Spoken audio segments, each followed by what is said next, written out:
she did great. Hi, I'm Janelise, and welcome back to my YouTube channel. In 2024, I read 58 books, which was a huge increase because in 2023, I had only read about 33 books. I had been at the end of my pregnancy in 2023, plus I had a newborn halfway through 2023, so I definitely slowed down on my reading, but in 2024, I was able to really pick up my reading. I read an average of maybe like almost 5 books a month, really, throughout the year. I use Storygraph to help track the books that I read throughout the year. It's an app that was shown to me back in 2023, and I find it really useful because I like to see kind of like the trend of how many books and how many pages I'm reading per year, how often I'm reading a certain author, or like what kind of genres that I seem to gravitate to in the year. And so Storygraph has been my go-to rather than Goodreads, and I love it. So today, instead of going over all 58 books that I read, I want to just go over all the books that I consider to be 5-star reads in 2024. And so that narrows it down from 58 to 29. So basically half the books, half the books that I read in 2024, I would have considered to be 5-star reads. Now, what I would consider when I'm saying a 5-star read is a book that the first criteria for sure, if it's a 5-star read, is I feel like it's rereadable. Like if I had to pick this book up again and read it all over from the beginning, I would still have just as much of an enjoyable experience as I did the first time that I read the book. The second criteria I would say for it to be a 5-star read is it's a book that I felt like I read quickly and I kept picking up my Kindle in order to keep finding out what would happen next. And then the last is any kind of like fun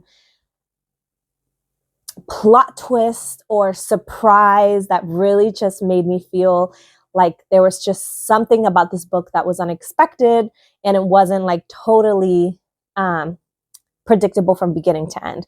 Though some of my 5-star reads are predictable from beginning to end, and they're pleasurable in their own right, and I stand by that. The first 5-star read that I'm going to list is actually the last book that I read in 2024, and it's The Games Gods Play by Abigail Owen. I loved this book so much. Basically, the main character gets chosen by Hades to be like his representative in what is this like Greek mythology, Olympian gods Hunger Games. So each god usually has their own representative, like mortal, that has to participate in this set of games. And at the end of that set of games, that Olympian god gets to be the ruler of Olympus. And so Zeus, obviously, typically one who wins. Poseidon is usually one that wins, but Hades never participates. And so this is the first year that he participates, and everybody is so sus. And so they are like super hating on the main character for being chosen to represent him and targeting her. But she is like so good at playing the games in her own right, and it is just so good. And then there's like a little spicy side plot as well between her and Hades. The ending, I have to say, the great thing about the book is, one, that this is meant to be a trilogy. So the second book is coming out in September of 2025, and whenever it does, I'm so buying it. But what is great is that for a first book of a trilogy, yes, it ended on a bit of a cliffhanger that will at least let you know what the second book is going to be about. But at the same time, the book felt like a complete beginning to end book. There's some books that are like, you know, trilogies or series where it almost feels like they cut off in the middle of the story. That is not how this felt. This was 100% watching the Hunger Games from beginning to end with these Olympus gods. And at the end, there's this plot twist that I'm just like so excited to find out what happens to her. All right, my second 5-star read is The True Love Experiment by Christina Lauren. So Christina Lauren is an author that I discovered in the last like 2 to 3 years. She is actually, it's like an alias between 2 authors. So I forgot what the full names are. I'll add it here when I find out, but it's like Christina something, Lauren something. And the 2 of them, you know, work together to bang out all these books. So usually in a year, I find that sometimes there's like 1 or 2 Christina Lauren romance books releases. And this one was just so lovely. This is actually the second book in a series. So there's a first book, which I think is also on my 5-star. So we'll talk about that one later. This is the second one, but it's following a side character instead. So it's more like a spinoff. And I loved it because in 2023, I discovered my love for The Bachelor. I found love with watching The Bachelor, The Bachelorette, but more specifically, The Golden Bachelor and The Golden Bachelorette. I just thought it was so, so good. It was like my perfect breastfeeding show. So whenever I was breastfeeding my daughter, I was just watching all of these girls or all of these guys fighting for the affection and the love of the main like Bachelor, Bachelorette. So I loved it. And so I was looking for books that kind of made me feel like it was about the Bachelorette.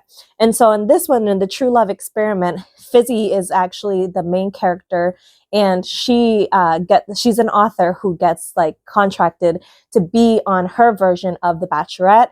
And it turns out that like she's on it, she's meeting all of these wonderful guys, they're going on these dates, they're getting filmed, but at the same time on the side, she actually really has like a really strong connection with the producer behind the scenes. And so it's really tough because it's like, while it is the Bachelor style, it also is in this universe where there's this like, think of it like a DNA testing. I don't even know what you would call it. They have like a DNA tested dating app, basically, that would take your DNA and take the DNA pool of everybody else who is also part of this app. And using that DNA, they kind of give these estimates on like the probability that you guys are soulmates. So like maybe me and I don't know, Jeffrey has a compatibility rate of like 45%, which means maybe we'll have a nice date, but chances are he's not my soulmate. But then it's like me and my husband would have a compatibility of like 97%. So the point is that they chose all of these different guys, and based on that test, they all have different percentage compatibility with her. But we're supposed to see if she can kind of pick out actually, no, I think it's like the audience chooses. The audience votes based on the dates and what they're seeing on a week-to-week basis. And so they have to try to guess who is the person on the dating show that has the highest compatibility with Fizzy. So I love all those elements. It was just like a beautiful little romance, and I felt like it flew. Like it was a book that I definitely ate up within a few days. So good. The third 5-star read that I read in 2024 was Tangled Up in You, also by Christina Lauren. And what I love about this one is it's actually part of the Meant to Be series, which is like a modern contemporary Disney spinoff. So it's like a Disney princess, and in this case, Tangled Up in You, Tangled, Rapunzel. So it's like a modern day retelling of a romance for Rapunzel.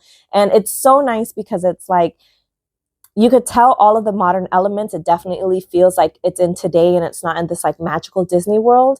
But at the same time, if you're like really familiar with the Disney stories, then you can see the elements that got inspired by the Disney story. And so I just really enjoyed that aspect. I'm a big Disney fan. And whenever I find a Disney book, I always eat it up. I love it. I won't say too much about this one because I feel like it's pretty much all spoilers if you already watched Tangled. Obviously, you kind of know how this one is going to end. So this one is definitely a lot more predictable than some of the other books that I've been recommending. But overall, it's like a cup of hot chocolate. Like it's just so warm and fuzzy and cute. And I just love it. All right, the next book that I read that is a 5-star read in 2024 is The Woman in Me by Britney Spears. It's actually Britney Spears' memoir from 2023, but I read it in 2024. And I actually listened to this on audiobook, and Britney Spears herself narrates it. And it was so interesting because Britney Spears was definitely such a pop icon when I was just a kid. I loved her songs. I loved watching her music videos. And then I just remember like all of this drama surrounding her in the tabloids for so long. And I never fully understood it. Like a lot of the tabloids just made it seem like the fame went to her head and she really went crazy. And there was just all this drama that was surrounding her all this time. And so getting to see it all from her perspective, I feel like it was almost like a duh. Like, duh, she would feel crazy. Duh, she felt like she's losing her mind. Like, she grew up in the spotlight. She did have all this fame, but at the same time, with that, sometimes people come into your life that are there to take advantage of you. And then it's like, when you start, you know, being in these vulnerable stages, going through pregnancy and having children, and now that gets threatened. Like, as a mama bear myself, I would do anything. I would give up anything if that meant that I could be with my kids. And at the idea of losing my kids, I would lose my mind too. You know what I mean? So I think I just felt really sympathetic with her as I was reading the book, especially as a new mom, and just feeling like, one, she so did not deserve half the bullshit that she went through. But two, it's like, just like everyone else, I definitely underestimated her and underestimated her experiences. So it was really nice to get that insight. All right, the next 5-star read I have is Together We Burn by Isabel Ibañez. This was basically like this girl, she lives in this fantasy world that kind of resembles Spain, but like if Spain also had dragons in it. And so she grew up where her mom was actually killed by a dragon, and they had these like dragon fighting pits. And so an accident happens at her dragon fighting pit, her family dragon fighting pit, and she has to basically try to figure out how to like take over the family business. And so she needs to like go out and get new dragons, get like someone who knows how to tame dragons, and basically figure out how to get the public to come back to the family dragon fighting pits. Otherwise, they're going to lose their family business forever. And so it was so nice because the other dragon book that I read was a lot more of like dragons were these like really sentient, intelligent, magical beings. And in this one, they're very aggressive. The dragons are actually very aggressive, and it's kind of like out in the wilds. Like if you don't bother them, they're not going to bother you. But then if you do, like they're going to get scared and they're going to fight back, right? And so there was that element. There was also like a nice like romance subplot between her and the dragon tamer, which I really enjoyed. And then there was kind of a plot twist that happened when we revealed who the dragon tamer actually was. And then there was another like plot twist that happened when we found out like who was trying to sabotage the family business and why. And so Isabel Ibañez is actually so great at doing these like crazy fun plot twists and just like stuffing her books full of like, whoa, I didn't see that coming. Whoa, I never saw that coming. And so what I really liked about this one is, again, it's just one solid book. It's not a series, so you can just enjoy it from beginning to end. Love the dragon romance elements. And honestly, I'm definitely keeping an eye on Isabel Ibañez because I hadn't read her until 2024. And I just really enjoy her style of writing, and I enjoy her like adventure-like sense in her books. All right, the next 5-star book I read is actually a nonfiction. It's called Tiny Humans, Big Emotions by Alyssa, Blask, Campbell, and Lauren Elizabeth Stauble. Excuse me about that. So it looks like basically this was a nonfiction book that had to do with toddlers and tantrums, which if you already have followed my channel by now, you know that I have a 1.5-year-old. And yep, she's a toddler who tantrums. So I have been struggling a lot with trying to figure out how to help my daughter through these tantrum periods. And I'll just squeeze this announcement in this video. I'm actually pregnant right now. I'm 3 months pregnant with my second girl, and I'm exhausted all the time. And so it's definitely even more challenging to figure out how to deal with these tantrums. And so this is a book that, again, I would absolutely reread. I probably will have to reread because it was really insightful on just like children's development and toddlers' development at different stages, and just trying to figure out what is the best way to help manage those really big emotions they have in those tiny little bodies. And so, of course, they're always so explosive because they don't know, right? They don't have emotional regulation to know, hey, you know what? My blanket is stuck in my bed this morning. That doesn't mean I should throw myself on the ground. No. They think it's like the absolute fucking end of the world. And so it's like up to you as a parent to try to really be patient with them while being loving, while also kind of showing boundaries and things like that. So this is a book that I found really informative and really helpful as a new parent. And this is one that I would absolutely recommend to other new parents who are in this stage of their toddlers just being little tantrum buddies. Next 5-star book that I read in 2024 is actually The Woman by Kristin Hannah. This one I really enjoyed. I love Kristin Hannah. I've read books of hers before, and they're a little bit on the longer side, but she's definitely like really good at writing historical fiction and a lot of like really emotional books. So this one was definitely a very emotional book. It was set in the Vietnam War, where basically the main character, I always say the main character because I don't always remember their names, so please bear with me. And so the main character, Frankie, actually volunteers to be a nurse in the Vietnam War. And so it talks about her experiences being in the Vietnam War, being exposed to all of these like crazy traumas on a daily basis, and then going back home and just being like very neglected. That basically like, because the United States felt like the Vietnam War was just such a waste of time and such a waste of resources. And at the end of the day, so many people died. And for what? When veterans came back home, they weren't exactly treated like heroes. They were treated with little to no respect. And the women even worse, right? Because there was a lot of propaganda at the time that were saying there were no women in the war, even though a lot of women were volunteering to be nurses in the war. And so even though they weren't exactly on the front lines, still being in Vietnam and seeing all the traumas and seeing all the men that were coming in with limbs missing and just completely hopeless, like they came home with their own traumas, right? And so it talked about Frankie transitioning from her time in Vietnam to her time back home and dealing with all of those traumas, and just like her families and friends totally not understanding, and like even worse, almost being ashamed of her participation in the Vietnam War. And so wanting to like cover that up and kind of like trying to make her be like, just get over it. Like, you shouldn't have even been there. So like, let's pretend you didn't even go through that experience. So it was really insightful about like definitely the women and the nurses who participated and volunteered during that time. But it was also really insightful into just like the mental health crisis at the time from all the veterans who participated, and just the lack of support that they received when they came back from the war. So this was a very emotional read, but honestly, I just found that it was really interesting, really insightful. And the main character, Frankie, like you just feel for her the whole time. All right, the next 5-star read is actually probably like my it's like the third time I've probably reread this book. But it is Bridgerton. It's actually number 6, Bridgerton number 6, which is When He Was Wicked. This is by Julia Quinn.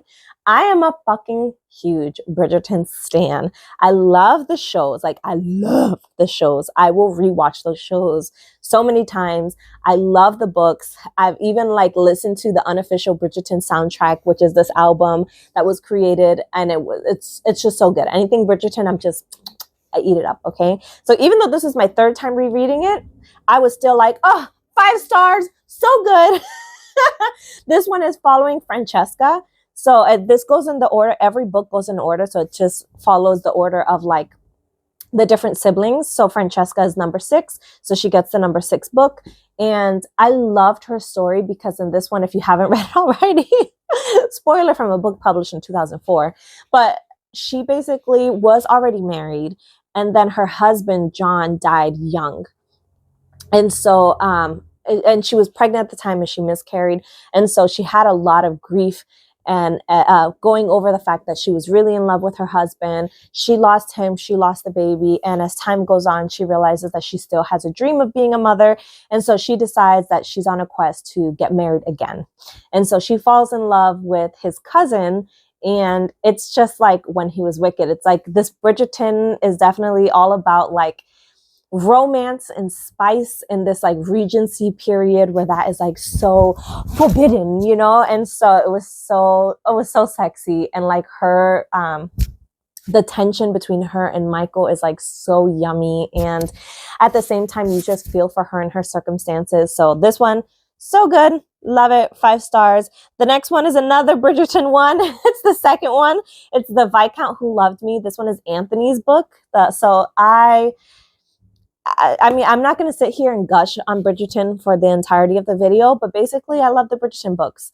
And, oh, actually, now this reminds me, in 2024, season 3 was coming out, which was actually Penelope and Colin's season, which is actually my favorite book of the series. And so to prep for the series, I read all of the books, all Bridgerton books. And I think, I mean, I'm not going to, yeah, I could see there's another Bridgerton one here. I'm going to say number 2. I read number 8, which is actually Gregory's. That's also a 5 star. I read number 4, which is Penelope and Collins. I love that one so much. Number 5, which is Eloise's and Philip's. Loved that one. So I think those are all the ones that I consider to be the 5-star Bridgerton. I'm just going to lump it all together, but I just love them. And then a little caveat, I also put a 5-star for Queen Charlotte. So that one was actually its own Bridgerton spinoff, which was on Netflix.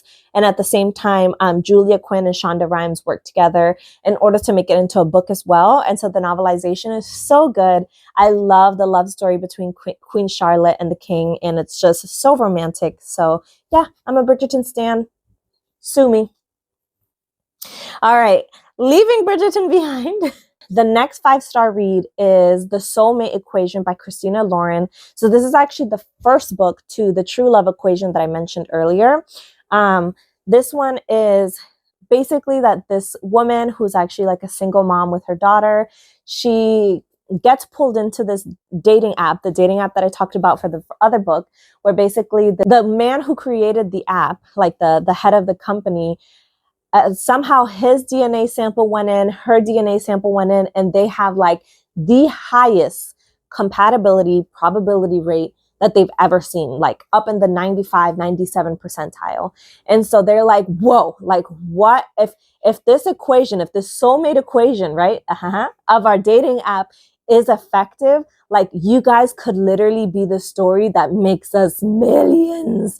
And so they decide to say, hey, if we were to pay you to be available for like the next few months to date our boss and just give him a chance, like we just want to see if our equation is so accurate that you guys really do fall in love. And it turns out in this universe, the equation is that accurate. They do fall in love, and it is so romantic. Like the hesitancy behind both of them just being like really skeptical about this app, but at the same time being surprisingly compatible. And then like the way that he integrates himself into the family unit. Oh, it is so romantic. And this is actually the first time that we meet Fizzy, who ends up being the side character that we love so much in that second book. And so it's just, this was a beautiful little universe that Christina Lauren made that was captured in those 2 books. And I really, really enjoyed them. Next 5-star read is another Christina Lauren, but this is actually the new one that she released in 2024, and it's called The Paradise Problem. Okay, so Anna Green, she's one of the main characters. She had married, right, this man named Liam Weston, back in her like UCLA university days, and she had married him so she could have access to subsidized housing. And so this was like not a marriage of like romantic fashions, right? This was just kind of an agreement. Like he was like, yes, okay, like I'll marry you for your housing. I forgot what he was getting out of it, but like at the same time, they were both benefiting from this arrangement, but it wasn't like sexual, romantic in any fashion. It was strictly like a wedding for the papers, just to make sure that like they both got their benefits. And the agreement was at the end of university, they were going to divorce and go their separate ways and kind of leave it at that. So Liam shows up years later and he's like, hey, do you remember those divorce papers? Like, I actually never sent it in. And now my family, my like surprisingly rich family is expecting me to bring my wife on vacation to our family vacation this year. And so like, can you please fucking come? And so she's like, oh my God, but she's also going through this tough time. I think she had gotten fired at the time. And she was like, you know what? I got nothing to lose. You were my hubby once, like, let's do it again. And so what happens when 2 people who are already legally married end up on this super romantic, tropical, like beautiful ass vacation? They fucking, okay? So they fall in love. They fall in love. And it's just like, it's so predictable, but at the same time, it was so juicy, so sensual, so romantic. The vacation vibes were just impeccable. And, you know, it's so interesting because it's like they didn't have all of this like compatibility in the beginning because they barely saw each other. But then being around each other, you know, of course, they had all of this like tension and compatibility, and they just worked so well together. And it was just really romantic. So another fun 5-star Christina Lauren. I think almost all her books, I feel like I give her 5 stars, but I love them. All right, the next 5-star book I read was Hera. Hera's by Jennifer Saint, and I love Jennifer Saint. She's actually one of my favorite Greek mythology authors that I like to read. She definitely like specializes in like fantasy historical fiction, focusing with Greek mythology. But what she does is she always focuses on the ladies in Greek mythology who are kind of like sidelined whenever you talk about these Greek myth stories. And she really focuses the point of view of like, if we were specifically and only to focus on the point of view of this one woman, what would her experience have been like?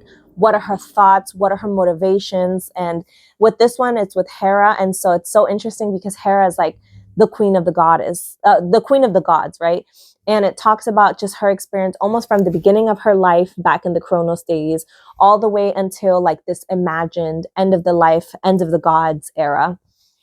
And it just talks about like her hatred for Zeus and her like desire to fight back against him after what he did to her, and like her hatred making her have a child and hoping that that child will like come and destroy the gods and goddesses. And so it's just so interesting. It covers such a long time range, but at the same time, because we're seeing it from a goddess's perspective, it kind of shows how like for a mortal, you know, we have what, maybe 100 years in our life, you know, but for gods and goddesses, like they have like thousands and millions of years in their life. And so like things just pass in a flash of an eye for them, you know, even though so much time passes for us.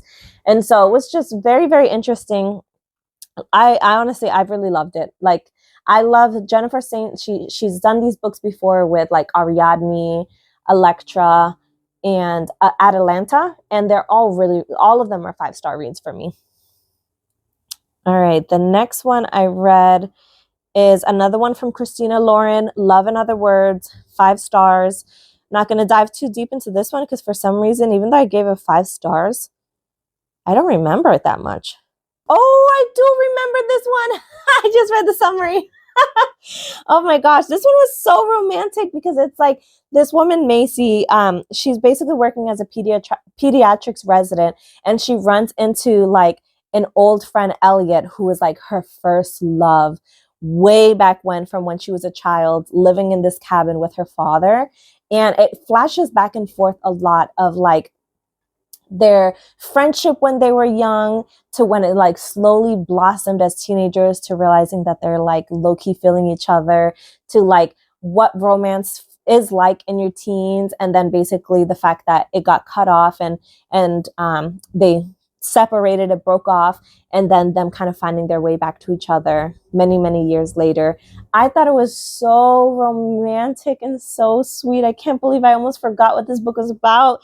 Oh my gosh, Elliot is the male, the male protagonist, and he is just like so sweet, so patient, and it's so, even just from the moment that they first saw each other after all these years of not seeing each other, it's like you could tell that their world just like shifted on its axis, and they were just like so drawn to each other, even in a way that kind of terrified both of them.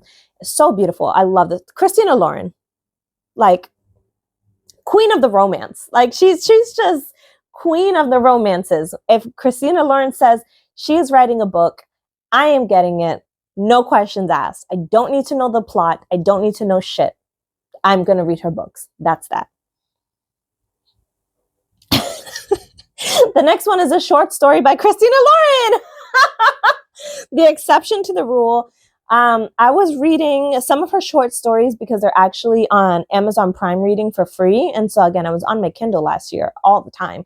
And so the exception to the rule was actually really, really cute. It's like 100 pages, super, super short. This is another romance where it's actually just really cute. It's like these two students accidentally emailed each other one day, and from then they kind of spanned a friendship for like many, many years that were centered on that first accidental email. So every now and then they would email each other, be like, LOL, do you remember when we accidentally emailed each other? Or LOL, like, happy anniversary to our first email and our second email. And eventually they just like opened up to each other, but they had only really opened up to each other in email. But then it just showed like that they slowly managed to fall in love on email, and it was really, really romantic. And so by the end, when they finally get together, like throughout the years, they always miss, right? Like, hey, I'd love to maybe take you out for dinner. Well, I have a boyfriend, or I'm not in this state anymore, and this and that. And so eventually it just shows that like the timing finally worked out and they got together, and it was just so romantic. I'm glad that this was a short story. I don't know if she could have squeezed out 300 pages of this, because a lot of the short story was actually written directly in the emails back and forth to each other. And sometimes they would give each other updates, which is how you knew like time was progressing. But it was delightful because it was short. So easy, super easy read. All right, my next 5-star read is, I think I'm finally at the halfway point. My next 5-star read is Out on a Limb by Hannah Bonham Young. This is actually my first book by Hannah Bonham Young, and I thought it was really cute. It was basically this romance between this one girl who, like, she had her finger hadn't fully developed since she was a child, so her hands hadn't fully developed on one side since she was a child, and so sometimes she felt like, you know, she had a hard time finding a man who could like just see past that and see that she was just a regular woman. Like, yes, she had a development issue with her hand, but like that didn't need to be the focus, you know. Like, she just wanted her attention for herself, just to be recognized as herself. And she goes to this like Halloween party, and she falls in love with this, or she has a one-night stand with this guy who also has a prosthetic leg because he had like an accident that had happened in the last year, and he was adjusting to that. And so she was like, listen, like, I don't care, take off your leg, look at my hand, like, either way, I'm trying to hop on that thing. So they have a great one-night stand, which results in her getting pregnant. And so she ends up telling him, hey, I'm pregnant. You know, I know this is just a one-night stand. I'm not expecting anything. And turns out like he has a good paying job. He comes from money. He's like, hey, why don't you move in with me and I could just help you through this pregnancy? Because at the end of the day, like, you know, I want to be there for my child one day. So she's living at his house, slowly going through the pregnancy. And it's just really romantic the way that they slowly start to fall in love, and their friendship and the way that escalates. And I mean, definitely, I think ever since I have gotten pregnant the first time, I have recognized that there's just not a lot of books that like to talk about that subject. So maybe it's like a cute little happy ending, or it's kind of like a side character is pregnant, but the main character doesn't usually focus on their experience of pregnancy. And I love the fact that the book was actually really detailed. And so it showed like her going through the different trimesters and her different symptoms and stuff. And so I don't know, I just felt like I could really connect to that since I had that experience at the time. And now I'm going through that experience again. And so I just thought it was really cute. I liked it. I know that this book wasn't for everyone.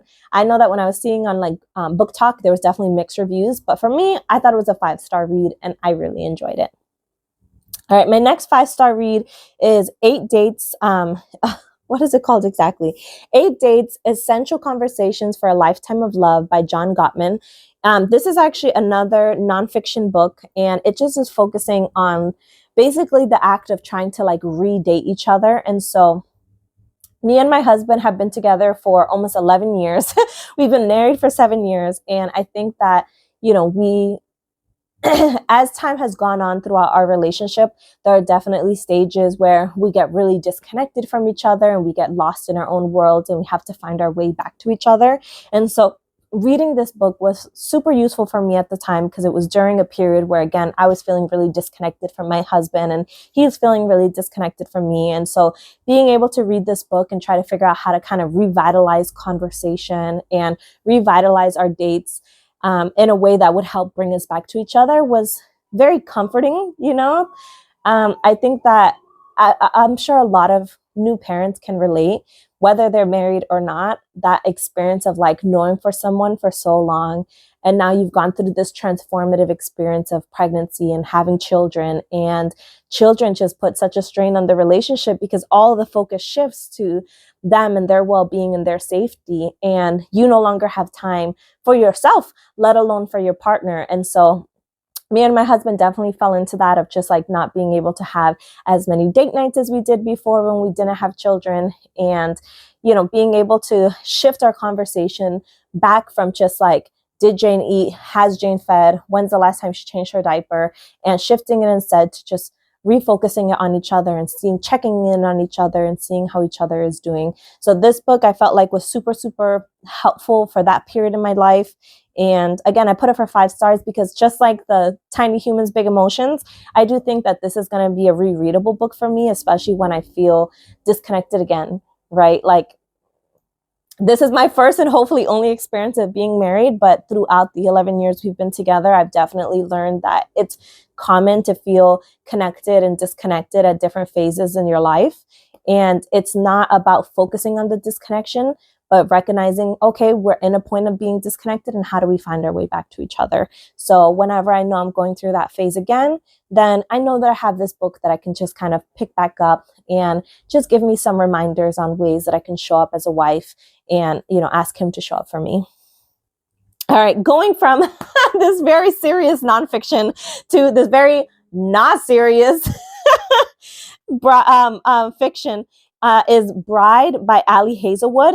This one has mixed reviews. On Book Talk, some people are not feeling this book, okay? And I mean, not in the KNOT way. They not feeling this book.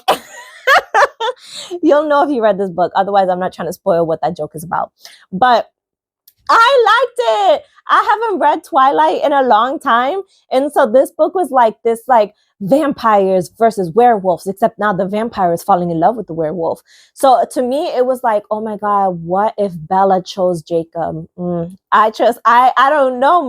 My inner teen was like, was singing. I really, really enjoyed this book. I love the romance between the vampire and the werewolf, but at the same time, I love that it was kind of this like modern world where there was like the vampire society and then there was the werewolf society. And I just thought it was really, I thought it was cute. Maybe this, when we finally get to the spice and the sexy parts, is not as sexy as, you would think it would be. But I feel like if you could get past that, and I was able to get past that, like I was like, okay, kinky, not for me, but like I like it still. Okay, we can get with it, like I focus more on the romance and then like the different tensions between the vampires and the werewolves than I did on the actual physical act of sex between the two of them. So again, if you don't understand why that grossed some people out, I don't know, research dogs and nodding. That's all I can say. All right, the next one I read for 5 stars was actually another short story. It was Worst Wingman Ever by Abby Jimenez. And actually, I've seen like Abby Jimenez books and I haven't read her books yet. I actually have it on my TBR for 2025.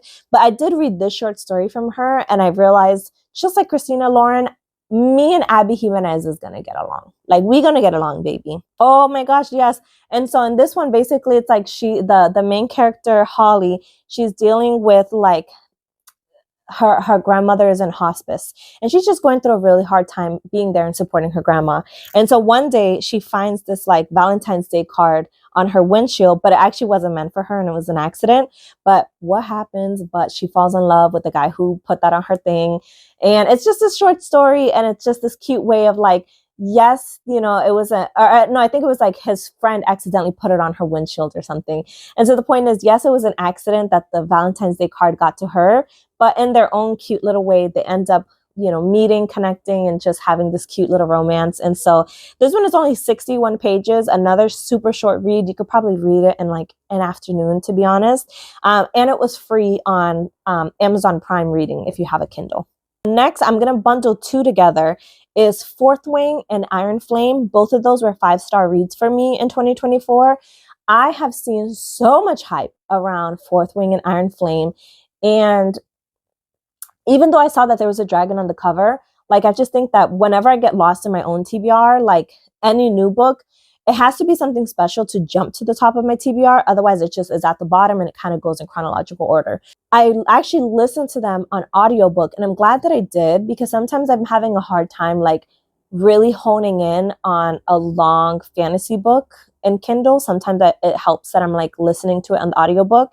And the narrator for both of those, Fourth Wing and Iron Flame, she does such a good job and it's just like so action packed and it feels like time is just flying and there's so much action. And it's this like dragon riding college and Violet is one of the cadets who joins this dragon riding college. And it's this world where the humans can actually bond to their dragons and the dragons are these very like sentient beings, like they're very intelligent, and when they choose you and they choose to bond with you, they can actually like help you get special powers and stuff. And so there's this world where it's like there's a hierarchy amongst the humans, but there's also hierarchy amongst the dragons, and yet the dragons hierarchy kind of outranks the human hierarchy. So it's like you try to tell the dragons what to do and they'd be like, you're cute, no, right? And so I just thought it was like so action packed, and I really enjoyed the romance. It was like it's a enemies to lovers for sure between Xaden and Violet. But I just thought it was really good. I loved the dragon riding element for sure. I love the individual dragons. I love the fact that Violet, spoiler alert, gets bonded to 2 dragons at once, and she becomes like the first person to bond to 2 dragons. And I love the conversations that happened between her and the dragons, and like them just being such smartasses to her. And I really enjoyed it. So I read the first 2, and the 3rd book actually comes out at the end of this month. So on January 21st is when Onyx Storms comes out, which is the 3rd one. And I also ordered that an audiobook because I just want to continue on the adventures in my head. So I love that one. Again, some people don't love it. I do find that the 2nd book felt like it dragged on a little bit longer than it needed to. The author seemed to kind of revert the relationship of Xaden to Violet back to being enemies to lovers all over again. And so I felt like if they weren't fighting throughout that book, they probably could have cut out like 50 pages of that book, and then it would have been a lot more concise. So that's my only complaint. But even with that in mind, I still found it really enjoyable, and I still gave it 5 stars. All right, the next 5-star book I read in 2024 is called If the Shoe Fits by Julie Murphy. This is also part of that Disney Meant to Be series that I was talking about earlier, and it focuses on Cinderella. I love this one because, again, Disney, Cinderella, The Bachelor. Okay? It combined quite a few things that I love. It was basically like if Cinderella, instead of going to this magical ball, what if Cinderella was this like super cute, blonde, plus size girl who loved designing the most killer shoes, and she got picked to be a contestant on The Bachelor.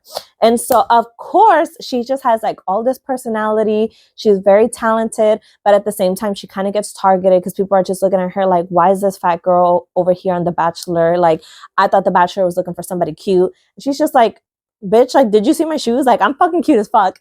And so it's so cute because The Bachelor, like, he's supposed to try to be fair and a little bit more even amongst all the contestants, and yet he is so drawn to her. And so it's just so romantic seeing them get together and then seeing them try to like bypass the rules of The Bachelor just to try to spend more time together. And I just loved it. It's like if Cinderella was in The Bachelor, that's what this book is, and I loved it. 5 stars. 5 stars. But anyways, the next 5-star read is The 7 Husbands of Evelyn Hugo. Girl, I loved this book. This book has been getting so much hype on Instagram and Book Talk for like the last few years. And for some reason, just based on the cover, like I was like, what is this about? Like a celebrity? Like, okay, you know? So finally I was like, all right, like people have been hyping this up. I had it on my Libby and I was waiting months to fucking get my hands on it because I didn't want to pay for it. Like I was like, listen, I don't know if I'm going to like it like that. Like I get that it had all this hype, but I'm just going to wait until it's on Libby. I'll borrow it for free from the library and see where it takes me. And I read it during my summer vacation in Florida, and I loved it. It was so, so good. It follows Evelyn Hugo, who is like this, you know, woman who turns into a celebrity starlet, and it really mimics the life of like Elizabeth Taylor. And so Evelyn Hugo, she like gets, you know, kind of talks about her like strategies in getting married to each of these men and like the reasons that she marries each of these men. And I'm not going to spoil like the plot twist, even though they spoil it kind of early on, but that spoil ends up being the main focus of the book. And basically it's like she went through these 7 marriages, but in reality, her true love was someone that she never even got to marry. And so it talked about like that forbidden love that she had with this person. And it talked about how she had to keep that love hidden, and how some of her marriages were specifically in order to hide the fact that she was in love and trying to have a life with this person. And so now that that person is dead, and now that she's going towards the end of her career, like she feels like it's time for her to release those secrets. And then at the end, it turns out the person that she interviewed or she's interviewing with is also somehow connected to her entire life story.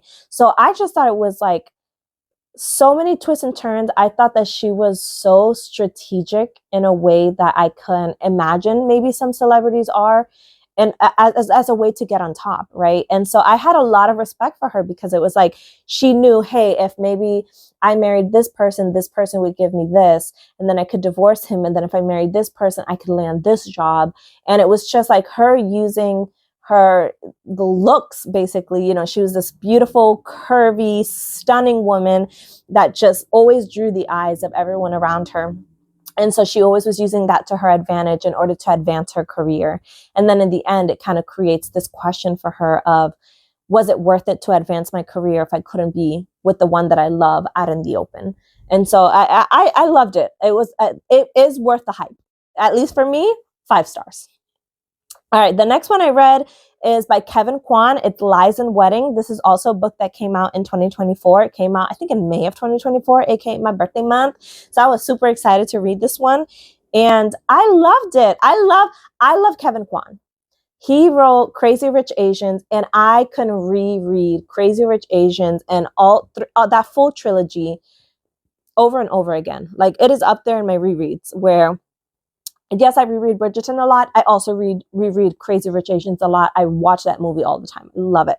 I think Kevin Kwan did such a fun job of creating this like crazy rich Asian world where it's like this, at least for me, maybe, you know, it feels like a secret society for me because I am not crazy rich. So to imagine that there's these people that live this life of like just extreme wealth and extravagance and the things that they worry about, like, oh my God, my diamond forks don't match my diamond napkins. What the fuck am I gonna do? I just like, I just find it so extravagant and ridiculous in the funnest way. And so Lies in a Wedding was basically like if Crazy Rich Asians was now based in like England.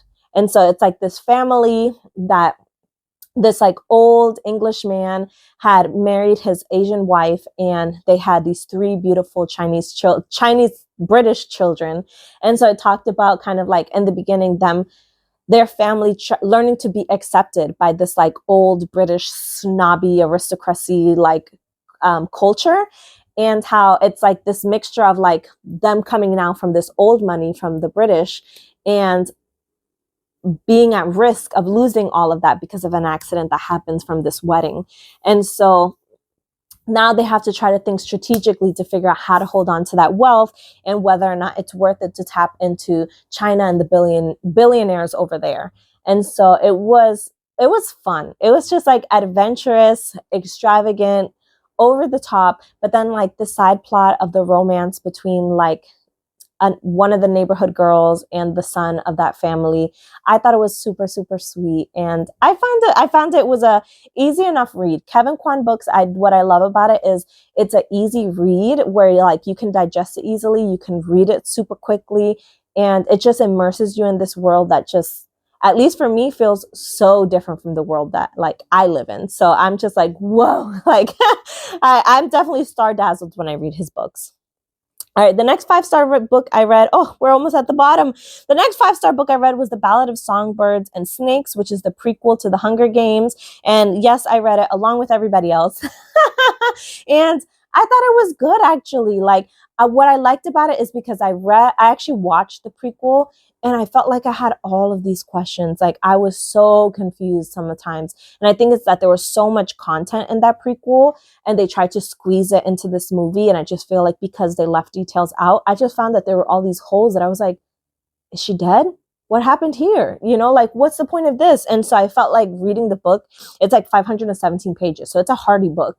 And I felt like it had all of the details that I felt like I was missing in the movie. And so I really enjoyed it. And now my last 5-star read of 2024 is Where the Library Hides, which is actually the second book to Secrets of the Nile. The first book I put as like a number, like a 4 rating, which is still pretty high, but I felt like this one was definitely a 5-star rating. This is this like, For me, it gave, I don't know if any of you guys are a fan of like The Mummy Returns, like all of those fun adventures from the 2000s with Brendan Fraser. Like, I love those movies. This like fun Egyptian adventure where the mummy and the pharaoh and all of this stuff are coming and trying to kill you and da da da da. Like, I just felt like that Egyptian pharaoh mummy like adventure was captured in this book in a way that like I have never experienced yet in a book. And so, and both of the books, Secrets of the Nile, it's basically like they're trying to find these secrets of Cleopatra. They're looking for Cleopatra's grave, and they're looking for basically this secret that she was holding. And so this is a world where like there's like traces of magic that exist, but they're tied to items, and they're not like magic like they'll give you the ability to like shoot fire. It's more like maybe it'll give you a flashback or a memory of the person who first held this item. And so the main character was using this kind of like mystery style to try to figure out where was the final resting place of Cleopatra and where are her treasures. And she like goes on this adventure with her uncle and his assistant, who obviously she's going to fall in love with, duh. And so she's like going on this adventure. She finally finds the resting place. She gets super betrayed in that first book in a way that's like plot twist of a lifetime right there. And so for a while, I thought that really was going to be my 5-star read. But then in the second book, Where the Library Hides, which is where the secret item they were looking for from Cleopatra is actually hidden. It's in the secret library that's like under Alexandria. That book, Isabel Ibañez was like, plot twist, plot twist, plot twist, plot twist. Like she just went back to back to back. I felt like I actually was texting my friend Kimberly the entire time I was reading this book. And I was like, oh my God, girl, I can't believe this happened. Oh my God, I can't believe this happened. Oh my God, I can't believe this happened. Like, I just could not shut up. I just couldn't believe that all of these plot twists were happening back to back to back. And so I love this one. Okay, so now that I've gone through and I've given you all of my 5-star reads, I'm definitely going to use this last little bit to give you what my top 5 favorite books are, in no specific order. Okay, these are just out of the 29 books that I showed you that are my 5-star. Out of the 58 books that I read in 2024, these are the 5 that I'm like, oh yeah, baby. These are the ones. These are the winners. Give them the medals, okay? The first one, obviously, The Games Gods Play by Abigail Owen. Chef's kiss. Like, I remember I just could not stop picking up my books. I couldn't stop picking up my Kindle to keep reading on the story. And I was just like, I loved that the different challenges of the Crucible, like Hunger Games situation, there was different challenges, and each challenge was actually chosen and created by a different god or goddess.